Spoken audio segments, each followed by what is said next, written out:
विस्तार का भी गजब नियम है। अनंत असीमित विस्तार क्षेत्र का हो, सीमा का हो या अधिकार का। दायरेबद्धता यानी एक सुनियोजित सामाजिक व्यवस्था के तहत ही विस्तार संयोजित व उपयुक्त बनता है। मनचले घोड़े को लगाम पहनाकर उसे अनुशासित किया जाता है। ये बात आई तो विस्तार मानवता व उसके अर्थव्यवस्था के लिए उदाहरणार्थ एक उद्दंड घोड़ा सा लगता है। एक कहावत है ना अति बरखा ना अति धूप, ना अति बोलतू ना अति चुप, यानी बेहद या बेहिसाब हर चीज नुकसानदेह होता है। धन बढ़े तो भाव दोष, मन बढ़े अगर सत्यानाश। सही बात है। आजकल संसद के हो हल्ले को सुनकर मन भन्नास आ जाता है। जिधर सुनो जाति जाति जातिवाद। आखिर ये जातिवाद क्या है और इसकी संरचनात्मकता क्या है? पुरातन में सभी एक प्रजाति विशेष कहे जाते थे। इंसान या मनुष्य की सिर्फ दो ही प्रजाति होती थी, मानव और दानव। स्वभावगत व वर्ण या जीन के गुण दोषों को देखकर प्रजातियों का पता चल जाता था। तब भी मनुष्य यानी प्रजाति दानव मनुष्य का शिकार करते थे। फिर बलात् अधिकारवश इन सरेआम प्रजातियों में वर्ण संकर मिलने दिखने लगे और तब सामाजिक व्यवस्था का सूत्रधार हमारे मुनिजनों ने मनुष्य की उपयोगिता के मद्देनजर विज्ञान रचा, यानी मानसिक, वाचिक व शारीरिक गुणवत्ताओं के आधार पर वर्ण विभाजन को संरचनात्मक स्वरूप दिया गया। फिर यहीं से सिलसिला शुरू हुआ जाति विशेष का। यहाँ कोई भी छोटा या बड़ा नहीं था, यहाँ कोई नीच या ऊंचा नहीं था। एक व्यवस्था जिसके अंतर्गत सभी अंतर गुणों से संपन्न थे और सबकी सक्षमताओं व कर्मठता से परिपूर्ण थे। तब जाति विशेष होना स्वयं में गौरव की बात थी। सबको अपने कुल, गोत्र व खानदान के लिए अभिमान था। तब व्यवस्था की बुनियाद थोथी और मोथी नहीं थी। इस सुव्यवस्था का परिचायक हमारा समाज स्वयं में एक संस्कृति था। पर विधि की व्यवस्था जो हमेशा क्रमांकता हुई है, उसमें विविधता जो एक सुंदर तत्व थी, उसे एक भरे दृष्टिकोण आंका जाने लगा।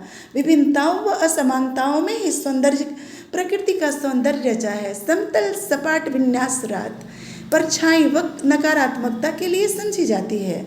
और यूँ विचार व भावनात्मकता क्रांतिकारी हो चली। जातिवाद, समान अधिकार, मुफ्त भोगिता, आरक्षण इत्यादि इत्यादि का सिलसिला एक कानून बना तो था व्यवस्था की बुनियाद को समानांतर करने के लिए, पर इससे सामाजिकता का वास्तविकतम होने लगा।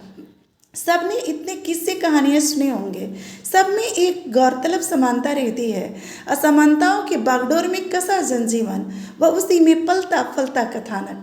कभी भी असमानताओं व विभिन्नताओं का चक्कर खत्म नहीं हुआ, चाहे राजा विक्रमादित्य का शासनकाल रहा हो या किसी और का। पर मानव मन का विस्तार संयोजन को विधि टालना होगा। जातिगत आरक्षण के मद्देनजर समान चर्म का जूता सर पर टोप का स्थानांतरण होकर उच्चासन विराजने लगा। अब जब जूता सर चढ़कर बोलेगा तो देश व राज्य की गरिमा छिन्न भिन्न तो होनी ही है। सक्षमता के बदले अगर जातिवाद आरक्षण का मूलाधार होगा तो यही होगा ना। विचारों की भी एक सीमा होती है। कौन कितना व कैसे किस तरह सोच सकता है परिवेश व संस्कार पर निर्भर करता है। पहले मंजना फिर भरना एक नीति है। शिक्षा का प्रकाश कभी जनहिताय शुरू न हुआ कि मल्लेक्ष मुखड़ा गुरु जी का लगाए अपभ्रंश क्लासेज लेने लगे। हर क्षेत्र में अयोग्य सूत्रधार की संस्थापना ही आज विचारधाराओं की अगति का कारण है। बेहद के बाद लालच व फरेब का बोलबाला निश्चित है। आज की सरकार में जो दृष्टि दोष लोगों को दिख रही है वह गलत जगह प्रकाश फैलाने के बदौलत प्रतिक्रियात्मक राग है।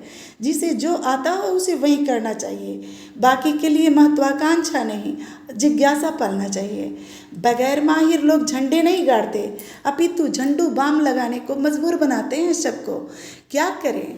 बात को कहने के लिए चौहदी मापनी पड़ रही है, यानी भूमिकाओं को सहेजना पड़ रहा है। इन दिनों टीवी पर हो रहे चर्चे या यूँ कहें शोरगुल से दिमाग भन्ना जा रहा है। विपक्ष की जोकराई से सबका मन बहल रहा है। एक गंजे की हजामत करने के लिए लगभग सभी अपने अपने उस तरह घिसा रहे हैं। बुद्धि का मंद सबका पेंच बना है। रह रह कर एक अटपटा आदमी चटपटा कमाल कर दे रहा है। एक का कपोत सबके छज्जे का कबूतर बना हुआ है। अब सवाल जातिवाद का बावेला छाया हुआ है। जातिवाद के चर्चे हैं आजकल। महाराज काकभूसुंडी जी संसद में कुछ उवाच आए हैं, सबको पता है। अब सभी कुछ न कुछ कह रहे हैं तो सबके सुर में मुझे भी अपनी बातें, कविताएं कहने का उत्साह हो रहा है। शीर्षक है जाति जाति जातिवाद। जाति जाति जातिवाद। जब भी वैकल्पिक मूल्यांकन में आती है सरकार, सवाल सवाल सवालों की बौछार, हर दफा का एक ही पाठ, हजार लुभावने सूत्रों को लेकर के हाथ, पूर्व कारनामे कारसाज खुरच कर, नव विधान पर संशय धृष्टता में पढ़ते हैं नरगल और मनोनीत राग, प्रतिष्ठापित गौरव को लात मारकर धरना प्रदर्शन के बहुरूपीय बैठते हैं पात के पात, बहुमंडली सभ्य सांच पर करते हैं बारंबार आघात, दुस्सह योजन आप बनकर यौगिकता में बढ़ाते हुए क्रमांक, देश का गौरव ध्वस्त करने को चलाते हैं धरना प्रदर्शन वाहियात। कौन है ऐसे अधर्मी जो चलाते हैं स्वार्थपरता की दुकान, हर दफा अनैतिक भेदभाव करते हैं और कठोराभ्यास करते हैं, योग्यतानुकूल सब स्थापित करने साम्राज्य पर आ जाते हैं महत्वाकांक्षी मंसूबों को देने अंजाम। भोली जनता भाव न जाने, दर्पण का जो भी दिखता है भाग, मुखड़े का दाग समेटने में विज्ञापन का चल जाता है चांस। जीत हुई मुकद्दर उनका, हार हुई मुकद्दर उनकी, जन समूहों के दरिया में एक लभ्य समीक्षक प्रत्याशियों का नाव, प्रचार एक व्यवहारिक उधारी सा, उफ प्रलोभित अक्षर में दिखता है संचार, संस्कार भुनाकर जो पासे बढ़ते हैं नैतिक मूल्यों को करके फास। एक ही विकल्प, एक ही आधार के वास्ते सारा मतभेद और प्रलोभित आचार, जीव राजनीति उद्घोषित शैली उपनाम नहीं है भाव विहीन व्यापार।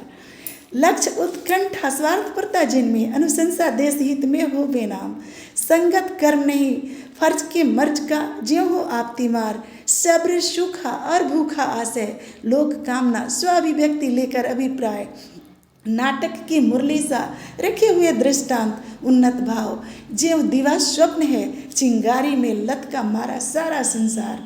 क्या राजनीति, राजनीति हर बात हर भाव में राजनीति, ताल में राजनीति, बवाल में राजनीति, राजनीति जो गाली है। आक्रांत मंडल में जौ और घुन साथ पीसते हैं, पीसने वाले भी मंजर बिलाप करते हैं, और जो पक्ष से परे आसे बीन है वो भी बात विवाद करते नहीं थकते हैं। क्षुद्रता की हद है, सत्ता का कोई मोल नहीं है, आसीन महानायक पर निम्न आक्षेप करते हैं, अशिष्टता बेहद विवाद की हद लांघते हैं, प्रगतिशीलता समझ से परे है, प्रेरणा की टांग खींचने में एक जोड़ बने हैं, महानता की बाजी करने में महानुभावों की जान लगी है। क्या यही है सामाजिकता और कर्मठता? नहीं, बेगारी व अकर्मण्यता है, यह गोरख धंधा है, नटवर लाल की ठग प्रवृत्ति। सबके मानस की सच्चाई यही है, दुष्कर्मी उद्दंड मनोवृत्ति को आप अभिव्यक्ति कहते हैं, खुली सांड की भांति इंसानियत चरने वाले निर्दयी कैसे सत्ता का दावेदार खुद को कह सकते हैं। समाज की दशा देखकर ऐतिहासिक गुलामी मुस्कुराती है, पूछती है क्या भाई इतने बलिदान का हस्र आज़ादी ऐसे ही विषम मानसिकताओं में ठहरी है। तब आहत थे हम दुराचारियों से, आज दुराचार सबकी अपनी परछाई क्यों है। लहू के घूंट के आदि हुए हो, जो महामारी सी जोजन में सिमटे हो। गलत है यह रंजिश नहीं है, स्वार्थपरता कलुषता निंदनीय है। छल से गल कर ढल जाने वाले बहुरूपीय ही पाजी होते हैं, उनके ही भांज से गोटे कटते हैं और गैर सब पर राज करने लगते हैं। आँख की ज्योति पाने को सूरज को अपने हाथ न लो, जल जाओगे। आप अभिव्यक्ति में ऐसा कुटिल व्यवहार न करो। जरा सोचिए, हमारे वतन में गैर मुतालिक शोक कहाँ है।